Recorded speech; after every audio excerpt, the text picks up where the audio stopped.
우리는 다윗과 특별히 역대하에서는 솔로몬을 통하여서 무엇이 우리가 돌아가야 될 정답인지, 우리가 무엇을 추구해야 되는지에 대한 정답과 기준을 제시하신 하나님의 말씀 앞에 섰습니다. 그리고 이제 솔로몬을 이어서 이어지는 모든 열왕들의 모습을 통해서 우리가 이 기준에서 어떻게 벗어났는지, 또 우리는 어떻게 정답을 계속해서 유지할 수 있는지, 우리가 경계해야 되는 것들이 무엇인지를 살펴보고 있습니다. 우리는 어제 로보암이 아니라 백성들의 모습 속에서 우리가 경계해야 될 몇 가지를 살펴보았습니다. 무엇을 살펴보았습니까? 거룩을 위한 하나님께서 주신 멍에를 벗으려고 하는 태도, 이것을 우리가 버리려고 하는 태도를 우리는 경계해야 된다라고 말씀을 나누었고, 또 하나님이 세우신 왕 다윗을 떠나려는 태도, 이런 태도를 우리는 경계해야 된다라고 말씀을 나누었습니다. 오늘 이어지는 역대하 11장을 통해서 이제는 그 세우신 왕 르호보암과 그리고 르호보암을 대하시는 하나님을 통하여서 또 우리가 몇 가지 경계해야 될 교훈들, 다윗과 솔로몬을 통하여 제시된 그 정답과 기준에서 우리가 무엇을 경계하고 무엇을 또 주의해야 되는지 또 몇 가지를 살펴보려고 합니다. 먼저 그 첫 번째는요, 사람을 끝까지 보지 않는 태도. 사람을 끝까지 보지 않는 태도, 우리는 이것들을 경계해야 됩니다. 오늘 말씀에 지금 이어지는 말씀의 그러니까 주인공이라고 할 수 있는 사람은 르호보암이고, 르호보암은 우리가 잘 알고 있는 사람입니다. 40년의 사울, 40년의 다윗, 40년의 솔로몬, 120년이 지나고 나서 첫 번째 분열 왕국의 첫 번째 왕이었던 르호보암에 대해서 우리는 잘 알고 있습니다. 그래서 역대기가 기록되기 한 100여 년 전에 이미 하나님은 르호보암에 대하여 우리에게 말씀하셨고, 우리는 그 르호보암에 대하여 들어서 이미 르호보암에 대한 결론을 가지고 있는지도 몰라요. 열왕기서를 가보면 열왕기상 12장을 한번 가볼까요? 열왕기상 12장을 일단 보시면요, 르호보암의 이야기가 나오는데, 우리가 어제 살펴보았던 르호보암이 교만하여서 나라가 두 개로 갈라지게 만들었던, 아버지의 새끼손가락, 아버지의 허리보다 내 새끼손가락이 더 굵다라고 말하면서 교만하게 행했던, 그것으로 인하여서 나라가 갈라지게 했던 르호보암의 기사가 나옵니다. 그리고 이제 르호보암에 대해서 열왕기서는 14장으로 넘어가 보시면요, 21절부터 보시면 이제 이 르호보암에 대한 우리에게 주셨던 최종적인, 그래서 우리 마음속에 르호보암에 대한 결론이 있어요. 21절부터 24절까지 한번 읽어보겠습니다. 시작. 솔로몬의 아들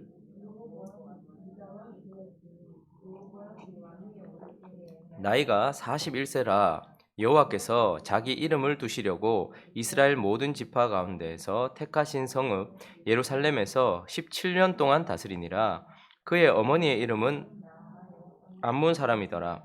유다가 여호와 보시기에 악을 행하되 그의 조상들이 행한 모든 일보다 뛰어나게 하여 그 범한 죄를 여호와를 노엽게 하였습니다. 이는 그들도 산 위에와 모든 푸른 나무 아래에 산당과 우상과 아세라상을 세웠습니다. 그 땅에 또 남색하는 자가 있었고, 여호와께서 이스라엘 자손 앞에서 쫓아내신 국민의 모든 가증한 일을 무리가 본받아 행하였더라. 우리가 잘 아는 것처럼 르호보암은 다윗과 솔로몬을 이어서 왕이 되었고, 르호보암은 여호와 앞에서 악한 자니라라는 결론을 우리가 가지고 있어요. 자, 그래서 르호보암은 악한 자야 라고, 그는 하나님 앞에 아주 더러운 자야, 이렇게 결론을 가지고 있단 말이죠. 그러나 우리가 주목해야 될 사실은 히브리 성경은 역대기가 가장 마지막에 배치되어 있다고 말씀드렸습니다. 그러니 열왕기서를 통해서 르호보암에 대하여 하신 말씀 이후에 또 르호보암에 대하여 구약 성경 가장 마지막에 기록을 하시면서 하나님은 열왕기서에 나오는 르호보암이 끝이 아니고 그에 대한 또 다른 이야기를 가지고 계시다는 것을 우리는 기억해야 돼요. 우리는 이미 르호보암 여호와 앞에서 악한 일을 행하였더라 라는 열왕기서의 결론만 가지고서 그를 거기까지만 보는 경향이 있단 말입니다. 그러나 오늘 본문을 한번 보십시오. 아주 놀랍게도 성경의 마지막에 배치된 역대기에 나오는 르호보암을 향하여 하나님께서 기록한 기록을 보시면 먼저 4절을 한번 보십시오. 읽어보겠습니다. 시작. 여호와께서 이같이 말씀하시기를 너희는 올라가지 말라. 너희 형제와 싸우지 말고 각기 집으로 돌아가라. 이 일이 내게로 말미암아 난 것이라 하셨다 하라 하신지라. 그들이 여호와의 말씀을 듣고 돌아가고 여로보암을 치러 가던 길에서 되돌아왔다. 아주 독특한, 르호보암에게는 찾아볼 수 없었던 역대기에 나오는 본문 중에 하나가 뭐냐면 여호와의 말씀을 듣고 돌아갔다. 순종이라는 단어가 르호보암에게도 있다라는 거예요. 하나님은 지금 르호보암이 지금 어떤 상황입니까? 10개 지파가 자기를 배신했습니다. 자기가 왕으로 등극하자마자 배신했어요. 그런데 그런 상황 속에서 나라를 되찾아야 했고 자기의 명예를 되찾아야 하는 순간에 전쟁을 하러 나갔던 목숨 걸고 나가는 그 길에 하나님의 사람 스마야가 와서 올라가지 마십시오. 하나님께서 이거 기뻐하시지 않습니다. 그대로 분열 왕국으로 가십시오라는 말도 안 되는 소리를 하나님을 통하여 하나님의 선지자 스마야를 통해서 들었는데 어떻게 하는 거예요? 순종하는 거예요. 르호보암의 삶에도 순종이라는 단어가 나와요. 다윗에게 쓰여졌던 솔로몬에게 쓰여졌던 순종이라는 단어가 나오고 있어요. 100여 년 이후에 기록된 역대기에는 말이죠. 그리고 5절부터 한번 보십시오. 5절 읽어볼까요? 시작. 르호보암이 예루살렘에 살면서 유다 땅에 방비하는 성읍들을 솔로몬의 이야기에 계속 핵심적인 단어는 뭐였습니까? 하나님과의 관계를 위한 성전, 그리고 하나님 나라를 위한 왕궁 건축, 그리고 그 나라를 견고하기 위한 건축들. 그런데 오늘 르호보암도 전쟁을 그치더니 어떻게 하는 거예요? 유다 땅을 방비하기 위한 성읍들을 건축하고 있어요. 6절을 보시면 베들레헴부터 쭉 해서요. 7절 넘어가 보십시오. 8절도 넘어가고요. 9절도 넘어가고요. 10절도 넘어가고요. 10절에 보시면 이제 베냐민 땅에 있어 견고한 성읍들을 그가 지었다라고 말하고 있어요. 자, 11절 있습니다. 시작. 르호보암이 그 방비하는 성읍들을 더욱 견고하게 하고 지휘관들을 그 가운데 두고 양식과 기름과 포도주를 저축하고. 그에게도 솔로몬에게 있었던 단어 건축이라는 그것도 그냥 자기 무슨 예술 작품 자기가 살려고 하는 뭐 별장 이런 것들을 건축한 것이 아니라 하나님의 나라 유다를 견고하기 위한 건축이라는 단어가 그에게도 쓰여지고 있는 것을 보게 됩니다. 그리고 여기 나오는 15개 성읍은요 전부 방향이 어디 있냐면 서쪽, 동쪽, 남쪽. 여기에 나오는 모든 15개 성읍은 북쪽을 제외한 남, 서, 동입니다. 자, 여러분 생각해 보십시오. 지금 방금 어떤 일이 나왔습니까? 북이스라엘과 나라가 갈라졌어요. 우리나라하고 비슷하죠. 위에 이제 북한이 있는 것처럼. 그런데 그는 북쪽에는 아무런 경계를 세우지 않아요. 남쪽에 있는 이집트, 시삭을 통해 올라올 세상을 상징하는 이집트로부터의 방비를 위하여 건축을 했고요. 서쪽에 있는 블레셋, 육신을 상징하는 블레셋을 방비하기 위한 건축을 했어요. 동쪽에 있는 백성들에게부터 자기를 보호하기 위한 건축을 했어요. 그러나 북이스라엘과의 어떤 전쟁을 준비하면서 방비는 하지 않았다는 거예요. 왜요? 그들이 네 형제다라고 말씀하셨기 때문이죠. 그러니 지금 그가 건축을 하되 비거룩으로부터 이 땅을 지키기 위한 건축, 솔로몬에게 쓰여졌던 단어가 그에게 고스란히 쓰여지고 있는 것을 보게 됩니다. 그것뿐입니까? 13절 한번 가보시면 온 이스라엘의 제사장들과 레위 사람들이 그들의 모든 지방에서부터 르호보암에게로 돌아왔어요.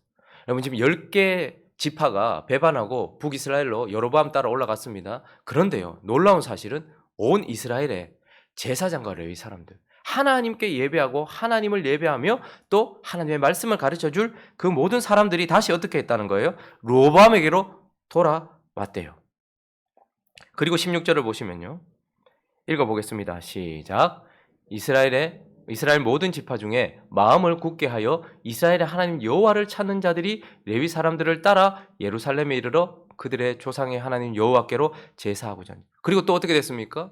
배반했던 10개 지파 중에 제사장들과 레위 사람들만 온 것이 아니고 이스라엘 모든 지파 중에 마음을 굳게 해서 하나님을 섬기고자 하는 사람들까지 다 다시 르호보암이 있는 예루살렘으로 내려왔다라고 말하고 있어요.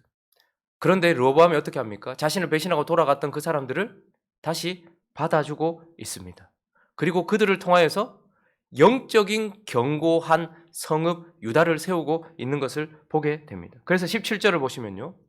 그러므로 3년 동안 유다 나라를 도와 솔로몬의 아들 르호보암을 강성하게 하였으니 그가 솔로몬처럼 건축을 하여서 외적인 강성함을 추구했다면 그는 또 솔로몬처럼 다윗과 솔로몬처럼 제사장과 레위 사람 그리고 하나님을 섬기고자 하는 모든 사람들과 함께 어떻게 해요?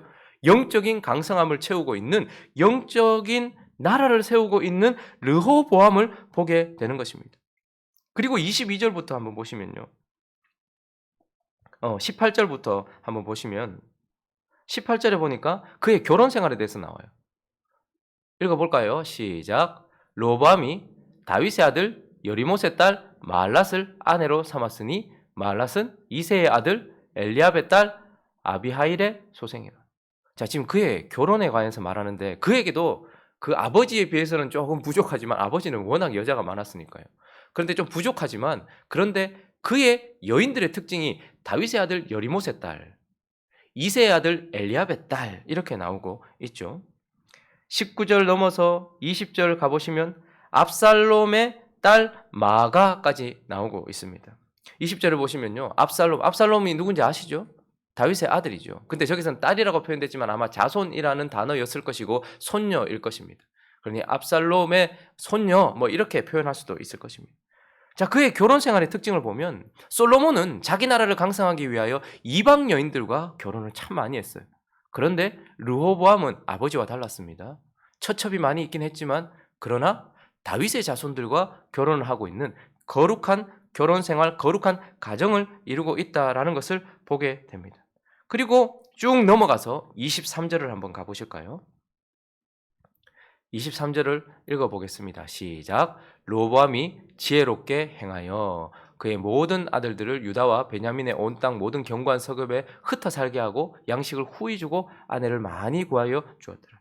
그 중에 하나 자기가 가장 사랑하는 여인의 아들을 왕으로 세우고자 했고 나머지 아들들은 어떻게 했다는 거예요? 흩어서 불평이 없도록 흩어 살게 하면서 양식도 후하게 주고 아내도 많이 구해주면서 왕이 되지 않더라도 왕자로서 삶을 살 수 있도록 해줬다라고 말하고 있으면서 르호보암이 어떻게 행하였다고 말합니까? 첫째 줄에 지혜롭게. 여러분 지금 우리는 열왕기서를 통해서 르호보암에 대해서 이미 르호보암은 이런 사람이야라고 확정 지어줬고 있어요. 그것이 우리에게 선입견이 되어질 수 있겠죠. 르호보암은 여호와 앞에 악을 행한 자야 이렇게 결론을 내릴 수 있겠지만 하나님은 100여 년 뒤에 르호보암에 대하여 더 기록하셨어요. 그러면서 르호보암에게 정답으로 제시되었던 기준으로 제시되었던 다윗과 솔로몬에게 있었던 단어들 순종이라는 단어, 건축이라는 단어, 영적인 견고함이라는 예배를 위한 삶이라는 단어, 그리고 거룩한 결혼이라는 단어, 그리고 지혜라는 단어들이 그에게도 쓰여지고 있는 것을 보면서 어떻게 해요? 열왕기서를 통해서 그리고 역사적인 우리의 눈으로 바라보면서 르호보암이 여호와 앞에 악을 행했다라는 것도 우리는 바라봐야 되지만 그러나 좀 더 끝까지 바라봐야 되는 거예요. 그렇지만 르호보암은 하나님 앞에서 이런 모습을 가졌던 역대기의 관점, 하나님이 바라보는 관점, 끝까지 갔을 때에 하나님은 또 르호보암 안에 있었던 영적이고 순종하고 하나님 앞에 아름다웠던 모습도 가지고 있다라는 것을 우리에게 보여주면서 르호보암을 끝까지 보지 않으려는 우리의 태도, 이런 것에 대하여 주의해 봅니다. 그리고 끝까지 본다는 것은 우리의 영적인 시간, 역사적인 시각으로 보는 것을 넘어서 믿음으로 그리고 영적으로 그리고 그리스도를 통하여 보는 시각, 하나님이 보시는 대로 보는 시각, 이것이 끝까지 보는 시각이에요. 솔로몬도 한번 가보시면요. 열왕기상 아까 전에 찾았는데 11장 좀 앞으로 가보시면 솔로몬의 마지막을 장식하는 11장을 딱 시작할 때 위에 제목이 하나 나와 있는데 여러분 성경을 보시면 열왕기상 11장 위에 제목이 어떻게 되어 있습니까? 열왕기상 11장 위에 제목 파란색으로, 제 성경은 위에 파란색으로 되어 있거든요. 여러분의 성경에 솔로몬의 마음이 여호와를 떠나다. 얼마나 슬픈 결말입니까? 아, 솔로몬이 마지막에 하나님을 떠났구나. 우리는 그래서 열왕기서를 통해서 솔로몬을 보면 솔로몬 반심. 우리가 뭐 파노라마 할 때도 그렇잖아요. 다윗은 전심, 솔로몬은 반심 뭐 이러면서 그렇게 떠났다라고 말하죠. 그래서 열왕기상 11장 9절에 보시면요. 9절부터 11절까지 한번 읽어볼까요? 시작. 솔로몬이 마음을 돌려 이스라엘의 하나님 여호와를 떠남으로 여호와께서 그에게 진노하시니라. 여호와께서 일찍이 2번이나 그에게 나타나시고 이 일에 대하여 명령하사 다른 신을 따르지 말라 하셨으나 그가 여호와의 명령을 지키지 않았으므로 여호와께서 솔로몬에게 말씀하시되 네가 이러한 일이 있었고 또 내가 네 언약과 내가 내게 명령한 법도를 지키지 아니하였으니 내가 반드시 이 나라를 내게서 빼앗아 내 신하에게 주리라. 이것이 이제 솔로몬 이야기의 마지막 열왕기서에서는 그렇게 마지막으로 그 이후에 솔로몬이 죽다 이렇게 이어집니다. 자, 그러나 우리가 끝까지 봐야 되는 거예요. 끝까지 본다는 것은 그의 삶에 기록된 모든 내용들을 본다는 것도 끝까지 보는 것이지만 그리스도인의 관점으로, 그리스도의 관점으로, 믿음의 관점으로 보는 거예요. 그렇게 보았을 때에 역대기에 기록된 솔로몬은 하나님께서 어떻게 바라보고 계십니까? 그는 성전을 건축한 자요, 하나님의 나라를 건축한 자요, 그리고 거룩을 지키기 위하여 건축했던 자고 예배를 지켰던 자라고 하나님은 솔로몬을 그렇게 마지막 구약 성경의 마지막에 배치된 역대기를 통해서는 어떻게 보는 거예요? 솔로몬의 아름다운 모습을 우리에게 비춰주고 있는 거예요. 이렇게 볼 수 있는 이유는 무엇입니까? 솔로몬 자체만 보는 열왕기서의 시각으로 보면 솔로몬의 부족한 점이 확대되어서 보여요. 그런데 역대기는요, 영적으로 보게 되고 그리스도를 통하여 솔로몬을 보는 거예요. 하나님의 구원받은 자로서 구원자 예수 그리스도를 통하여 솔로몬을 보면 그는 모든 죄가 그리스도 안에서 사해졌고 그에게 하나님 앞에 드렸던 순종 이런 것들만 보이게 되는 것입니다. 그래서 그의 업적과 그가 하나님 앞에 했던 아름다운 모습들이 역대기에는 기록되고 있는 것입니다. 그래서 우리가 주의해야 될 것이 있습니다. 우리 또한 사람을 끝까지 보지 않으려는 태도. 이거는 목사인 저도 그리고 중직자인 여러분들과 성도 모두가 다 주의해야 되는 것입니다. 우리는 이미 열왕기서를 보듯이 사람을 딱 봐서 저 사람은 저래. 이 사람은 이래. 그래서 우리의 육신적인 시각으로 그 사람의 공은 보지 못하고 과만 보면서 그 사람의 잘못된 부분 그리고 그 부분에 대하여 딱 정확하게 나는 이 사람이 어떤 사람인지 알아 라고 말하며 르호보암에 대하여 우리가 확정 짓듯이 여호와 앞에 악한 자니라 그렇게 짓듯이 끝까지 보지 않는 경향이 있어요. 그러나 끝까지 보면 그 사람의 인생의 마지막 기록될 역대기적인 시각으로 보면 그에게도 순종이 있고 그에게도 건축이 있고 그에게도 지혜가 있고 그에게도 열심이 있고 그에게도 발버둥이 있다라는 것을 우리는 보게 돼요. 그리고 우리가 서로를 바라볼 때에 끝까지 바라본다는 것은 내 육신적인 눈으로만 보는 것이 아니라 그리스도를 통해서 보는 거예요. 이 사람 안에 있는 모든 죄악들과 더러움은 그리스도로 말미암아 다 사해졌고 그래서 그리스도를 통해서 본다면 이 사람 안에 남는 것은 하나님이 주신 의와 하나님이 가지고 계신 사랑 그리고 하나님 앞에 섰던 발버둥 이런 것들만 남아 있는 것이죠. 그러니 오늘 이 아침에 우리도 이 말씀을 받으면서 사람을 끝까지 보지 않으려는 태도, 영적으로 그리스도를 통하여 보지 않으려는 태도를 주의하기를 바랍니다. 그래서 내 옆에 있는 사람도 지금 결론 내릴 수 없는 거예요. 열왕기서를 통해서 결론이 역대기의 결론과 같지 않다라는 것을 기억해야 하는 것입니다. 동시에 나 자신을 향해서도 그렇습니다. 나를 육신적인 눈으로 열왕기서까지만 보면 나는 그렇게 기록될 인생일지 모르겠지만 그러나 믿음의 눈으로 그리스도의 시각으로 바라본다면 우리 또한 하나님 앞에 다른 결론을 가지고 있는 인생일 수 있다는 것을 기억하면서 사람을 끝까지 보지 않으려는 태도를 주의하는 저와 여러분 되시기를 예수 그리스도의 이름으로 축원합니다. 또 한 가지 우리가 주의해야 될 것, 오늘 이 르호보암이라는 사람을 통해서 보여지는 이 기록을 통해서 우리가 주의해야 될 것은 두 번째는요, 하나님을 바로 보지 않는 태도예요. 하나님을 바로 보지 않는 태도. 자, 4절을 한번 보시면요. 4절 한번 읽어 주십시오. 시작. 여호와께서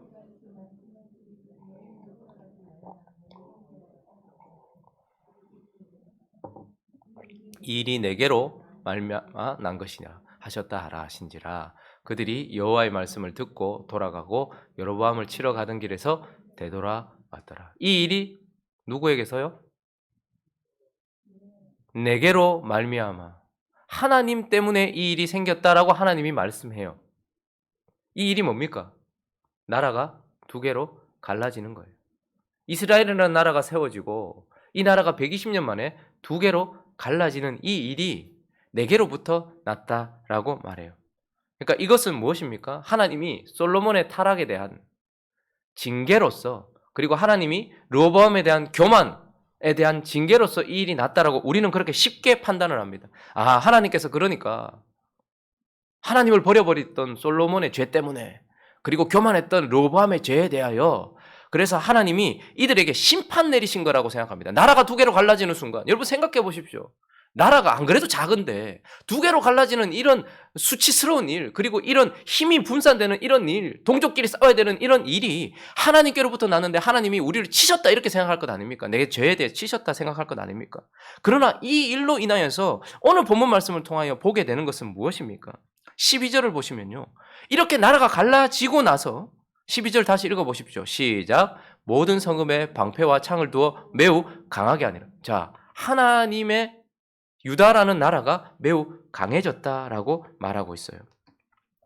그리고 13절부터 보시면요, 온 이스라엘의 제사장들과 레위 사람들이 하나님의 성전이 있는 그 예루살렘, 그리고 남유다로 왔다라고 말하죠. 14절도 보면 레위 사람들이 자기의 산업까지 버리고 왔다라는 거예요. 생명 걸고 왔다라는 거예요. 그리고 15절에 보시면요, 여로보암이 여러 산당과 순양과 거기서 그 했던 것 때문에 제사장들을 다 버렸다라고 말하고 있죠. 그래서 16절 읽어보겠습니다. 시작. 이스라엘 모든 지파 중에 마음을 굳게 하여 이스라엘의 하나님 여호와를 찾는 자들이 레위 사람들을 따라 예루살렘에 이르러 그들의 조상들의 하나님 여호와께 제사하고자 한지라.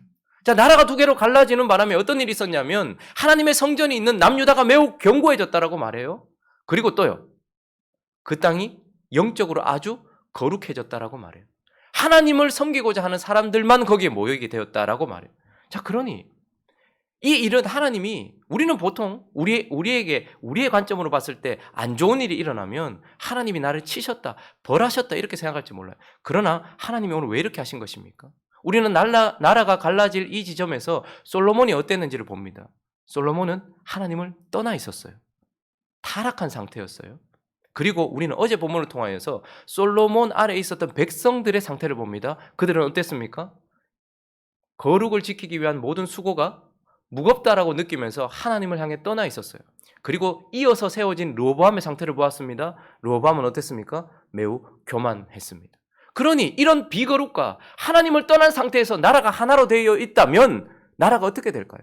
전체가 비거룩에 물들었을 거예요. 모두가 다 타락했을 거예요. 그래서 하나님은 어떻게 하신 것입니까? 거룩을 지키기 위하여서 북이스라엘과 남유다를 가르시면서 비거룩을 북이스라엘로 몰아내셨어요. 그리고 거룩을 남유다에 남기신 거예요. 하나님께서는 그분의 이름을 계속해서 남기기 원하였고, 그분의 성전을 지키기 원하였고, 거룩을 지키기 원하였고, 그분의 나라를 지키기 원하셨던 거예요. 그래서 이거는 벌을 내리신 것이 아니라 그들을 지켜주신 것이었습니다. 바벨탑이 무너질 때 우리는 하나님이 치셨다라고 생각합니다. 맞는 말이지만 바벨탑을 무너뜨리고 그들을 흩어버리고 말이 다 안 통하게 만들었던 것은 그들이 모여있으면 결국 어떻게 될까요? 영원히 하나님을 떠날 것이니까 하나님이 어떻게 합니까? 그들을 하나님으로부터 멀리 떨어지지 않게 하기 위해서 말이 통하지 않고 전부 흩어놓으시고 나중에 복음을 통하여 그들을 다 구원하시려고 하나님께서 바벨탑을 무너뜨리신 것입니다. 나라가 두 개로 무너지는 순간 우리는 하나님이 우리를 치셨다, 하나님이 우리에게 징계하신다라고 하나님을 바로 보지 못해요. 그러나 하나님이 그렇게 하신 이유는 그 나라를 지키기 위하여서였고 그들을 지키기 위하여서였다라는 것입니다. 그리고 우리는 열왕기적인 관점으로 보면서 하나님은 솔로몬에 대해서 솔로몬의 마지막, 그가 여호와를 떠났다. 두 번이나 하나님 찾아오셨는데 여호와를 떠났다. 그리고 꾸중을 하시는데도 나라 갈라질 거다, 너 신하한테 나라 줄 거다 하는데도 돌아오지 않을 만큼 솔로몬이 하나님을 떠났다라고 주님이 화가 나셔서 솔로몬의 마지막을 보셨다라고 생각하지만 우리는 역대기를 통해서 하나님께서 기억하고 계시는 솔로몬의 모습은 무엇이었습니까? 성전을 건축했고 성읍을 건축하며 하나님 앞에 지혜와 부로 열방으로 뻗어나갔던 솔로몬을 기억하시는 것. 그러니 하나님은 우리의 잘못을 기억하시는 것이 아니라 그리스도를 통하여 우리 안에 있었던 순종을 기억하시는 분이에요. 르호보암도 마찬가지입니다. 르호보암이 악을 행하여, 열왕기는 그렇게 기록하고 있지만 하나님이 르호보암에 대하여 기억하고 있는 것은 오늘 본문도 보십시오. 뭘 기억하고 계십니까? 르호보암의 순종을 기억하고 계세요. 르호보암의 건축을 기억하고 계세요. 영적인 그의 수고를 기억하고 계세요. 그의 거룩한 결혼을 기억하고 계세요. 그가 지혜롭게 했던 그것들을 지금 기억하고 있다라는 것입니다. 그러니 우리는 하나님에 대하여 바로 볼 필요가 있는 것입니다. 하나님이 내게 진노하고 계셔. 하나님이 저 사람에 대하여, 교회에 대하여, 한국교회에 대하여 진노하고 계셔. 여러분, 코로나가 터졌습니다. 물론 하나님의 진노도 있겠죠. 그러나 이것을 통해 지금 우리가 어떻게 되고 있느냐를 보십시오. 교회가 무엇이 잘못되었는지를 돌아보고 있고 주일 학교를 어떻게 해야 될지를 고민하고 있으며 우리는 더 거룩을 향해 달려가고 있습니다. 마스크를 쓰고 우리의 입을 닫고서 이제 영적인 입을 열어 하나님께 기도하기 시작하고 우리는 서로 모여서 죄를 짓고 죄 가운데 있으면서도 아무렇지도 않게 살아가던 우리가 흩어져서 하나님과 이제 접촉하면서 우리끼리는 비대면으로 하면서 하나님과 접촉하면서 더 가까이 가고 있는 것을 보게 돼요. 그러니 우리는 자꾸 하나님을 오해해요. 하나님 우리를 치신다. 하나님 우리를 버렸다. 그것이 아니라는 거죠. 어떤 부모님이 너무 내성적이고 자기 아들이 너무 이렇게 좀 숙기도 없고 그러니까 조금 이상이 있다 싶을 만큼 자신감 없이 살아가는 아이 좀 자신감 가지게 하려고 야구부에 집어넣었어요. 그러면 가을쯤 되면 이 야구 대회를 하게 되거든요. 그러면 그때 부모님들이 다 와서 그 아이들을 응원도 하고 막 그렇게 해요. 그래서 상대 학교와 이렇게 하는데 이 친구가 워낙 숙기도 없고 하니까 야구를 할 때에도 공이 오는데도 공을 잘 잡지 못하는 거예요. 그러니까 어쩔 수 없으니까 게임이 있으니까 초등학교 그 경기에는 공도 잘 날라오지 않는 저 뒤에 외야수로 이 아이를 세워놨어요. 그런데 경기 중에 전부 다 자기 아들 막 박수하고 있는데 경기 중에 한 번은 진짜 홈런으로 넘어갈 만큼 초등학생으로선 칠 수 없을 만큼의 거리를 쳤는데 하필 이 친구 앞으로 공이 날라오고 있는 거예요. 떠서 그런데 거의 정확하게 그 친구에게 날라오고 있었어요. 몇 걸음만 앞으로 가서 그것을 잡으면 아웃을 시키고 이길 승산이 있는 상황이었는데 이 친구에게 전부 다 막 박수를 치면서 잡으라고 하는데 이 친구가 결국 어떻게 되었을까요? 그 공을 놓쳤어요. 그러니 이 친구의 부모가 앉아있는 그 주변에 있는 부모들이 그 큰 실수를 했잖아요. 그게 마음이 상했을 것 아닙니까? 그러니까 위로를 한 거예요. 이 친구의 부모에게 아유 괜찮아요. 아유 그 실수할 수도 있죠. 괜찮아요. 이렇게 위로를 한 거예요. 그런데 이 아버지가 뭐라고 했는지 아십니까? 주위 사람들을 보면서 보셨어요? 우리 아들이 2걸음이나 뗐어요. 모두 다 그 친구가 공을 놓친 것만 주목을 했는데 공을 향해 한 걸음도 움직이지 못했던 야구하면서도 그냥 가만히 그 자리에 서 있었던 그 아이가 공이 날아오는데 2걸음을 뗐다는 거예요. 아버지는 그걸 보면서 보셨어요? 내 아들이 2걸음이나 뗐어요. 와 하면서 기뻐하는 거예요. 그 아버지가. 그 이야기를 들었던 옆에 있는 그분이 그런 생각을 했다는 거예요. 하나님도 마찬가지겠다. 우리가 하나님 앞에 다 잘못한 것 같아서 사람들이 전부 우리를 보면서 아유 그러나 하나님 아버지는 우리를 그렇게 보고 계시지 않는다라는 거예요. 우리는 하나님이 우리 인생에 뭔가 어려움을 주시면 하나님 나 치시는갑다. 하나님 뭐 이렇게 하면 오해를 해요. 그러나 우리는 하나님을 그렇게 보는 것을 바로 보지 않는 것입니다. 하나님은 우리가 한 걸음 뗀 그 한 걸음을 보시면서 기뻐하시는 거예요. 르호보암이 봤냐? 지금 내 말을 듣고 순종한다. 르호보암을 봤냐? 건축하고 있다. 르호보암을 봤냐? 지혜롭게 행하고 있다. 하나님은 지금 그렇게 보고 계시다라고 말씀하고 있는 것입니다. 말씀을 정리하겠습니다.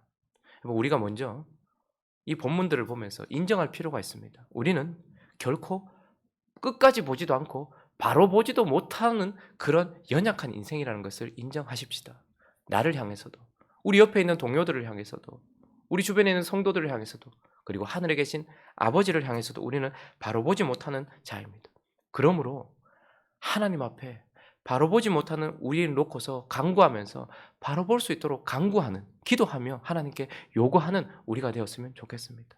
그리고 경계하십시다. 내 옆에 있는 사람을 열왕기적인 시각으로 결론 내리지 말고 끝까지 바라볼 수 있는, 그리고 하나님에 대하여 오해하지 말고 끝까지 바라볼 수 있는 우리가 될 수 있도록 경계하는 저와 여러분 되시기를 예수 그리스도의 이름으로 축원합니다. 자, 한번 기도하겠습니다. 우리는 기준을 정해놓고 정답을 제시하신 하나님 앞에서 이제 이어지는 왕들을 통하여서 그리고 그 백성들을 통하여서 경계를 보고 있습니다. 하나하나 말씀을 생각하시면서 우리 자신을 돌아보고 거룩한 삶 살아갈 수 있게 달라고 또 각자의 기도 제목들을 가지고 교회를 위하여 함께 기도하며 나아갑니다. 기도하겠습니다.